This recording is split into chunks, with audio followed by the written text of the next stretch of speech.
What's up, you guys? It's Graham here. So as a real estate agent and real estate investor, I'm going to be sharing with you guys exactly how you can cover all of your housing expenses and essentially live for free without ever having to pay rent or come out of pocket for a mortgage every month.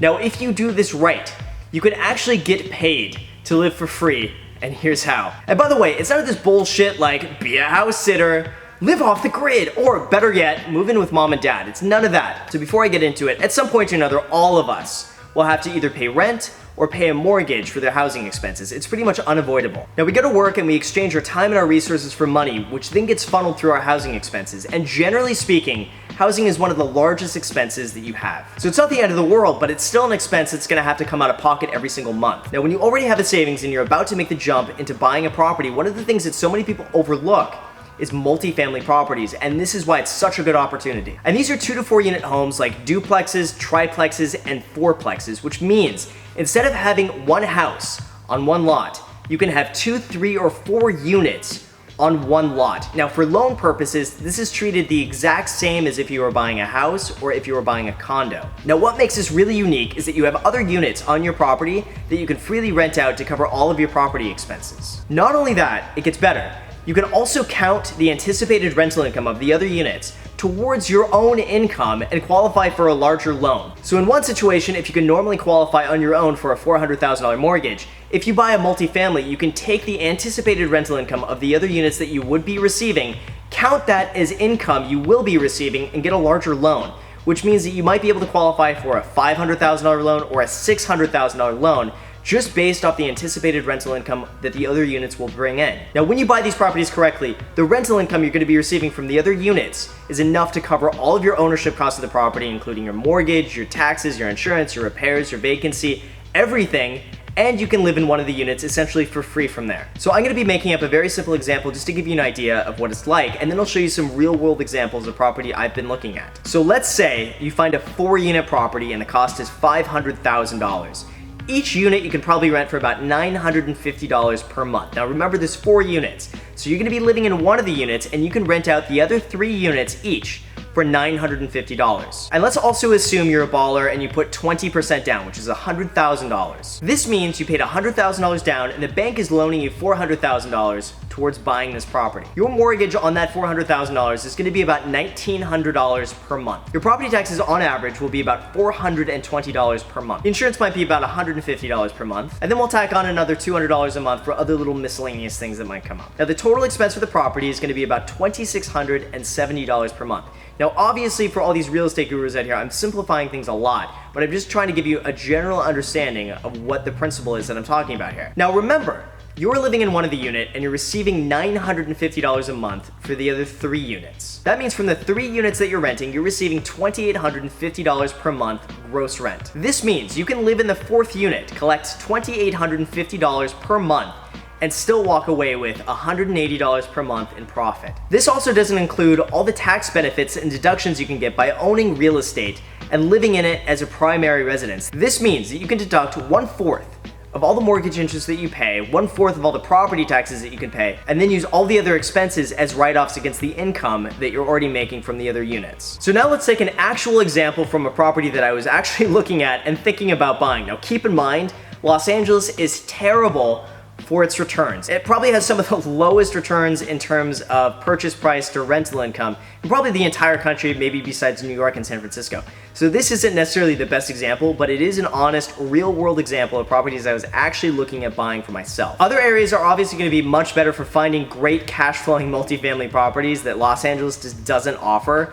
But just keep that in mind, you'll probably find much better opportunities in other areas. So this is the property, it's 3006 Chesapeake, and I would probably be going in with about 20% down, which means my mortgage would probably be about $2,330 per month at a 4% interest rate over 30 years. Property taxes will probably be about $635 per month. I'll probably pay about $150 per month in insurance. I'll throw in about $185 per month in random expenses and repairs. So on average, it'll probably cost me about $3,300 per month, and that is with a 30-year fixed rate loan at 4% with 20% down. Now on this property, I'll probably get about $2,672 per month in rent. Now that means once you deduct the $2,672 from the $3,300 actual cost, that means it's actually going to be costing me about $628 per month out of pocket to live in this property. But it definitely doesn't end there. Now keep in mind, out of the $2,330 I pay every single month, $716 of that is applied directly towards the principal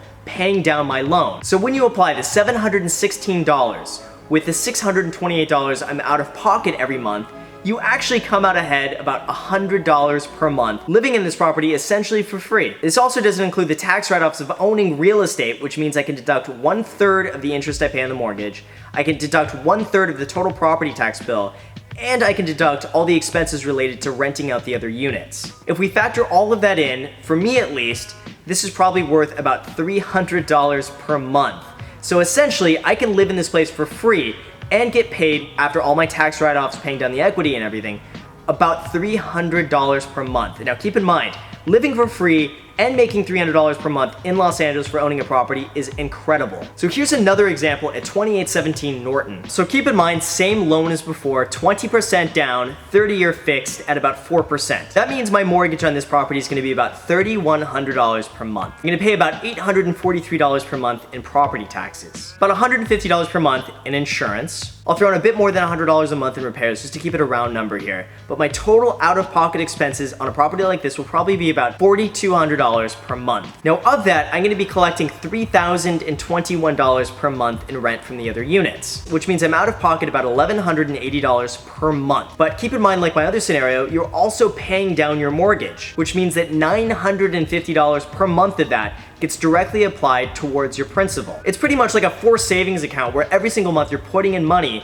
and the savings account is essentially the home that you're paying down. This means that $1,180 is out of pocket every month, but I'm getting back about $950 by paying down my equity. This brings my total out-of-pocket loss at $230 per month by owning this property. Now in addition to that, also keep in mind that I can deduct 1/3 of the interest I pay on my mortgage. I'm gonna be paying about $25,700 per year in mortgage interest. Now when I write off 1/3 of that, and also 1/3 of the $10,000 per year property taxes that I'm paying, that's another $250 or more of tax savings just by living in there. That means I can pretty much break even and live in this place for free, or I can come out a very small amount after all my tax write-offs and paying down the loan. The trick is to find properties that cash flow really well after all of your expenses and tax write-offs. Like I said, other areas outside of Los Angeles will do a lot better. Los Angeles is a weird market where properties really cash flow very, very, very poorly. If I went 30 minutes east of Los Angeles, I can find properties all day long that cash flow with me living in there for free,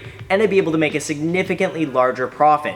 But living in Los Angeles, you have to make some sacrifices, so I'm totally okay with buying one of these properties and breaking even or coming out of pocket even $1,000 per month, knowing that I'm gonna break even after I do all my taxes. Now, my biggest recommendation to maximize the profits and the rents that you get from a unit like this is to generally buy them vacant in need of cosmetic repair. This means that as soon as you close on the property, you can begin renovation immediately. Generally, I like to look for properties that are in need of new floors, paint, landscaping, cabinetry, bathrooms, countertops, things like this that could be done in probably a few weeks. So you really don't have to have a lot of downtime between the time where you're working on the property and when you can finally get it rented out. Plus, if either of the two properties I just mentioned were offered vacant, I'd be able to go in right after closing, renovate them, up the rents, and that would dramatically increase my cash flow on the property. That's the downside, by the way, of living in Los Angeles and having a lot of these properties in rent control. Now keep in mind, many people are doing this already, and these are some real world examples of properties that I've looked at for myself. Now of course there are downsides to doing this, and the obvious downside is that yes, you have to manage tenants. This can be a part-time job in and of itself. I know for me,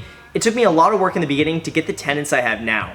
Right now, I'm in a position where a lot of it is on autopilot, a lot of it's passive, and it really doesn't require much of my time. But in the beginning, I spent a lot of time sifting through really bad tenants to find the gems. In the beginning, it almost was like having another job that I really had to work at, sifting through applications, sifting through tenants, and making sure the places are rented. But once they're rented and you find the right tenant, things generally go pretty smoothly from there. You're also gonna have some shared common areas because you're gonna be living in close proximity to your tenants. Now, it's not really any different from living in an apartment or a condo per se, but you do share some of the yard space and some of the common areas with other tenants. It's definitely not for everyone. But the good news is that when you're ready to buy another house or upgrade, you already have an amazing cash flowing property that then you can rent out the unit that you're living in, have a cash flow positive property, and eventually when that property is paid off, that's essentially your retirement right there, with money coming in consecutively every single month from tenants paying you. Or you could essentially just live there long term, bank as much money as you can, and essentially not have to worry about coming out of pocket every month for your housing expenses because you know it's pretty much already paid for by other tenants. So with that said, I really hope you guys enjoy this type of content. I have so much fun making these videos, and if you haven't already, feel free to click subscribe. I'm basically trying to upload everything in my brain that I can onto YouTube, whether it's real estate related, car related, vlogs, money, just whatever crap is going around in my head. I basically just upload it to YouTube. So if you're into it, feel free to click subscribe. Also feel free to add me on Instagram or Snapchat. I basically am posting on both of those daily, so if you want to be a part of it, feel free to add me on those. What else can I ask you to do? Comment down below if you want to comment, and share, I think, is another one. So you can share this with all of your family and your relatives and your friends on fucking share it, you guys. If you don't want to share it, I'm not gonna be offended, so I don't really care. So, but if you share it, maybe, up to you. Whatever. I don't really care. But anyway, all I care about is that you guys enjoy this. I really hope you got something out of it. And thank you again for watching. Thank you for all of your support. And until next time.